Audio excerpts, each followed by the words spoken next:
Kutenda na mwanadamu kwa sababu ya mwanadamu tu kutenda dhambi.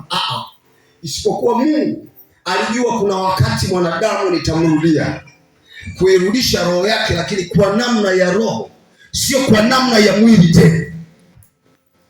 Kwa hiyo akikwambia utakuwa na uzima wa milele kisha uwe nao tele, hamaanishi utaishi duniani utakufa. Yeye uzima wake ameona aurudishe rohoni, sio mwilini. Kwa sababu mwanadamu ukimpa uzima wa milele wa mwilini atatenda dhambi nyingi, kwa sababu hapo tu alipo ana uzima mdogo, lakini bado ana dhambi nyingi na bado zinamsumbua.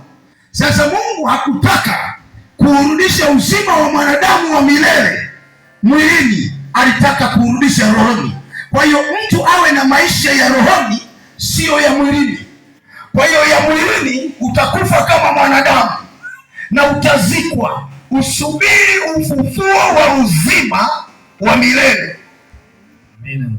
Hapo Mungu alicheza vizuri sana. Yaani mimi mwenyewe nimelizika. Bwana asifiwe sana. Mimi mwenyewe nimefanya nini? Nimelizika. Hakuna namna, lazima ulizike.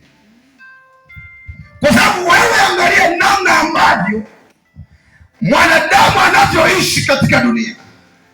Hata kama leo hii unamuona mwanadamu hana hasira muda huu, lakini baadaye atakuwa na hasira. Na kibibilia hasira haitakiwi kukaa masaa 12. Ukifika masaa 12, yani umekasirika kuanzia asubuhi mpaka jioni, ikifika tu ile mshale unagonga saa 12, umeshatenda dhambi tayari. Hayo ndio maneno ya Yesu. Na kama mlikuwazana usiku na mume wako, hasira isifike asubuhi. Ikifika asubuhi, umeshatenda dhambi tayari. Muona maisha ya mwanadamu jinsi yalivyo. Sasa ukimwekea uzima wa milele atauharibu. Utakuwa uzima wa milele kwa yani kwa jinsi ya kibinadamu, kampa uzima wa milele kwa namna ya kibinadamu, atauharibu. Lakini angalia, mnaweza mkakwazana na mume wako usiku mzima na kesho asubuhi umenyima. Na huku unajua kabisa sukari inahitajika na mwenye hela ni huyo hapa, na mfuko anaondoka nao. Bwana asifiwe sana. Lakini umekwazika, mwache, sipiki sukari. Lakini mwenye hela ya kununua sukari anaondoka na hela, anaenda nayo barabarani au wapi, atanunua huko ndani chai zitakapoonekana. Hapo ndani umenuna, wewe huwezi kupata. Kwa hiyo Mungu hataki hasira ziwe usiku mzima mpaka asubuhi. Hakikisha kama ulilala umechukia, ukiamka asubuhi, cha kwanza amka kabla mumeo hajaamka, alafu mwambie Mungu nisamehe. Alafu ukishaona anakaribia kuamka na majira haya ni ya kuamka, muamshe kwa sauti ya kusema, mume wangu naomba unisamehe. Amka unisamehe. Mwambie amka unisamehe. Amka unisamehe. Kwa sababu atakaposikia unamwamsha ili akusamehe, roho ya Mungu itamuingia. Hawezi kuwa jeuri mbele ya Mungu. Lazima atasamehe rohoni, hata kama asipokutamkia mdomoni, lakini roho yake imeshaachilia tayari. Umemaliza kesi yako. Na Biblia inasema ukimuomba mtu msamaha alafu asipokusamehe, mwache, maana tayari umempalia makaa ya moto kichwani mwake mwenyewe. Hukumu inamkalia asikusamehe. Jamani, tunaelewana? Amen. Tunaelewana? Amen. Sio uanze kusema basi na wewe imetosha, basi yaishe, basi nisamehe yaishe. Usiombe huo, sio msamaha. Hayo ni majini, hayo ni mapepo. Usiseme nisamehe yaishe, yaani maana yake wewe huna roho ya toba, una roho bado ya matatizo. Mtu anayeomba msamaha huwa anakaa muda wa kujuta kwanza, maana anamasikia maumivu. Mtu anayeomba msamaha haombi akiwa na hasira. Kiona unaomba msamaha una hasira, wewe ni mwongo. Mtu anatakiwa ajute pia, afikiri neno alilolisema. Alafu anapokuja, anakuja akili ya kila mmoja imenyamaza kimya. Alafu neno la kuomba msamaha ndipo linapopata nafasi ya kusikia. Ukiomba msamaha wakati huo mnagombana, hiyo sio, bado hujakamilisha msamaha wako. Msamaha unatakiwa mtu uliyemkasirisha atulie kwanza kichwa chake.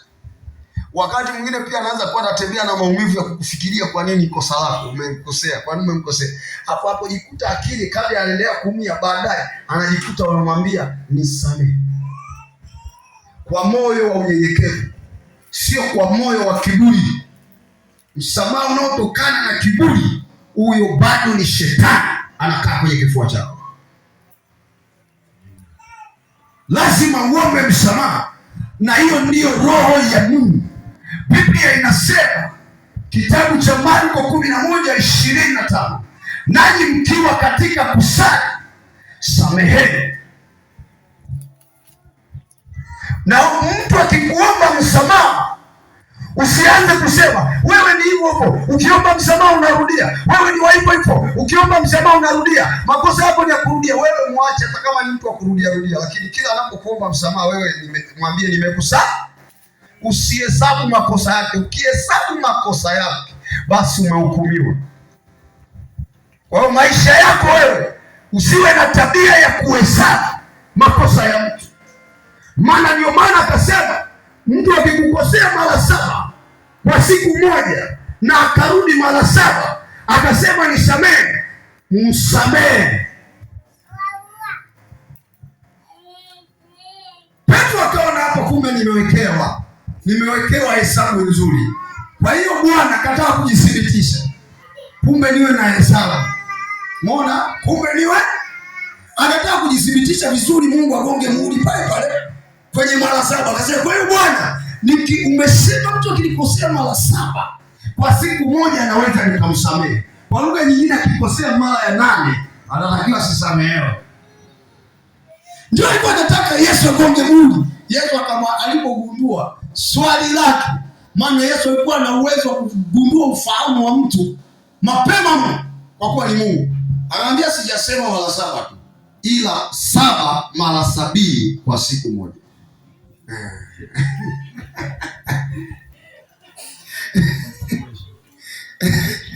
Ila 7 ikazidishwa kuwekwa 0 pale nyuma. Sikwambii tu 7 ikiwa peke yake, naongeza 0. 7 mara 70. Maana yake uki plus unaikuta iko 490. Maana yake kwa siku moja mtu anaweza kukosa makosa 490. Unatakiwa umsamehe. Sasa nikuulize swali, Baba Debola amewahi kukosea makosa 490? Basi ujue bado roho ya msamaha haijakamilika. Makosa 5 umeanza kulalamika. Wewe unarudia, ukisema nimekosa unarudia lile, bado hajakosea mara 400, na hesabu ya Mungu ni mara 490 kwa siku moja. Sio kwa kila siku unahesabu mara moja. Sio kwa siku 490. Yaani sio kwa siku 490. Kwa siku moja mara 490. Akosee makosa 490. Na muda wote huo unasema nimekusamehe. Akirudi nimekusamehe. Akirudi mwambie umekosea, nimekusamehe.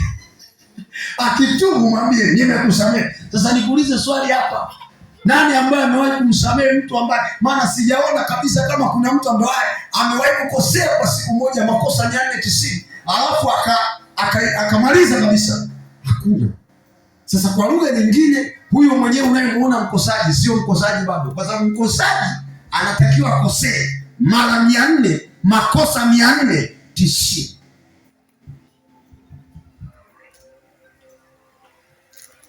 Hata ukichanganya hapa yaani hapa muonda yote hii uwalete pamoja, uhesabu, uambie nani ambaye amewahi kukosewa na mke wake au mume wake makosa 490 kwa siku moja. Hayupo atakayeinua mkono. Hata dunia yote hii unavyoiona,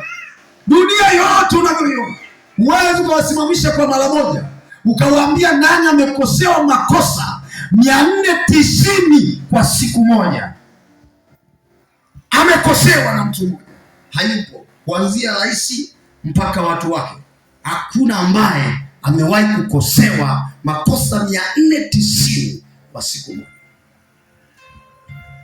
Maana yake nini? Yesu alikuwa anamaanisha, Maana yake unatakiwa kuwa na roho ya msamaha isiyohesabu makosa ya mtu mwingine, kwa kuwa Mungu huwa hahesabu makosa na huwa haangalii makosa, na kama angeliangalia makosa tulionayo angeyahesabu kama wewe unavyoyahesabu makosa ya mtu mwingine, hakuna mtu angeingia mbinguni, hakuna mtu angehesabiwa haki, hakuna mtu angepewa tumaini la ufalme wa Mungu. Amen. Kwa hiyo mtu mwenye msamaha siku zote anayo roho ya Mungu ndani yake. Amen. Na unatakiwa usamehe, ufute makosa yake. Amen.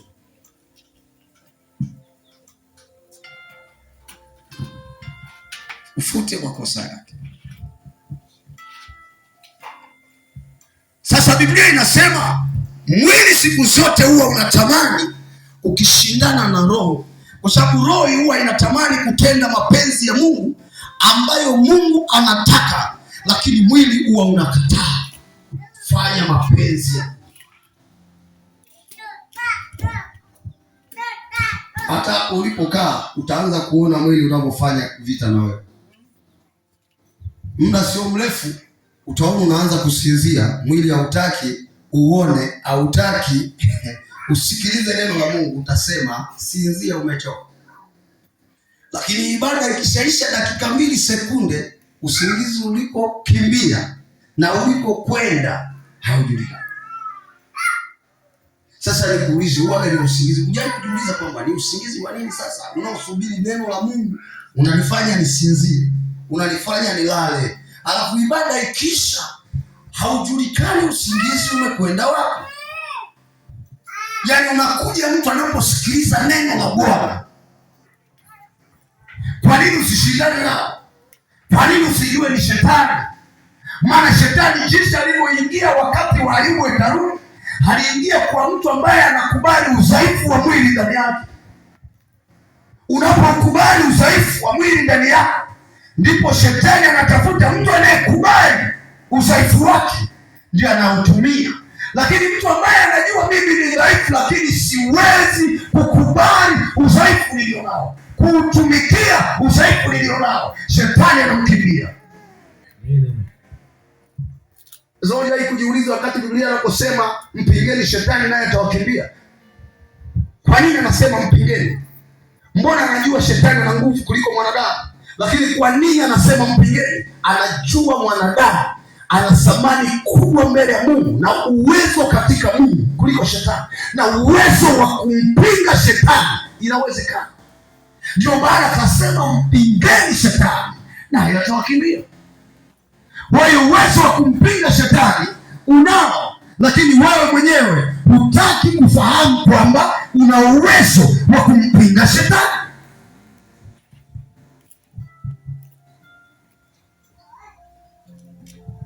Unachotakiwa kwenye maisha yako, usiusikilize mwili.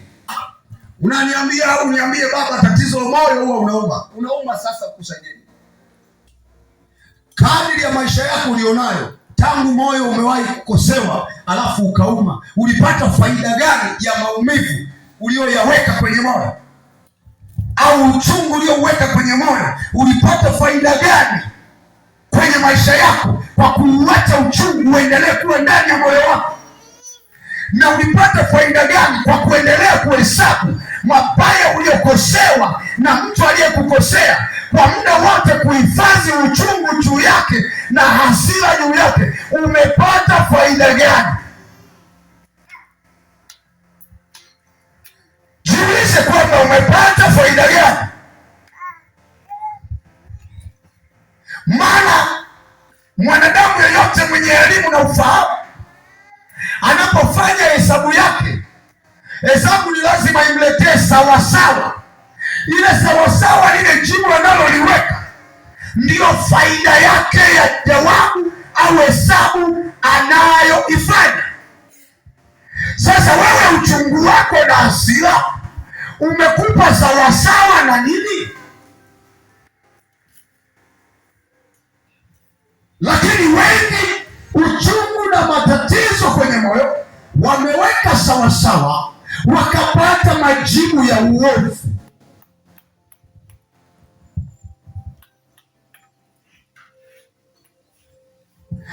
alafu unataka uende mbinguni. Hakuna mbingu ya namna hiyo. Mbingu inataka usihesabu mabaya. Mbingu inataka usimwonee hasira mtu mwingine masaa yote. Mtu wa rohoni amebeba neema ya Mungu, ambayo ile neema sio mtu anayependa kusikiliza mambo maovu, kwa sababu ukisikiliza mambo maovu yananajisi moyo. Hivi unajua kwa nini watu wachache sana wana Roho Mtakatifu? Na kila mmoja anamhitaji Roho, lakini Roho anakaa kwa watu wachache. Umewahi kujiuliza kwa nini Roho akae kwa watu wachache? Na nia yake sio kukaa kwa wachache. Kusudi lake sio kukaa kwa watu wachache. Kusudi lake ni kukaa kwa watu wote, lakini yupo kwa watu wachache. Sababu ni kwa watu wengi wanamhitaji Roho Mtakatifu, lakini hawataki matendo ya Mungu kuyafuata.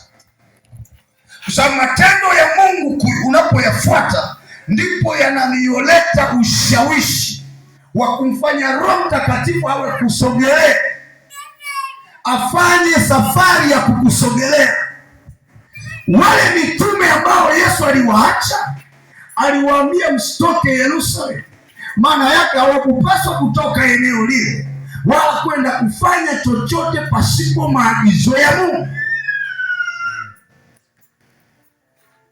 Kwa hiyo Roho wa Mungu alipowatazama, aliendelea kuwaona wakiwa katika saburi, wakiwa katika kumngojea Bwana, wakidumu katika kuomba, wakimngojea Bwana. Roho Mtakatifu akawakuta. Biblia inasema akakaa juu yao. Leo hii tunasema ya kwamba ni miaka mingi. Roho Mtakatifu alipokaa juu ya watu, kukatokea ndimi za moto zilizogawanyika, kila mmoja ana moto unaowaka juu ya kichwa chake. Sio maandiko yanasema kwa maandiko, ule ulikuwa ni moto uliokaa kwenye kichwa cha kila mtu. Anauona moto kwa mwenzake unawaka juu ya kichwa chake, alafu ateketei nywele wala kichwa. Ndio maana unaona kwa siku moja watu waliokoka 3,000 kwa mara moja.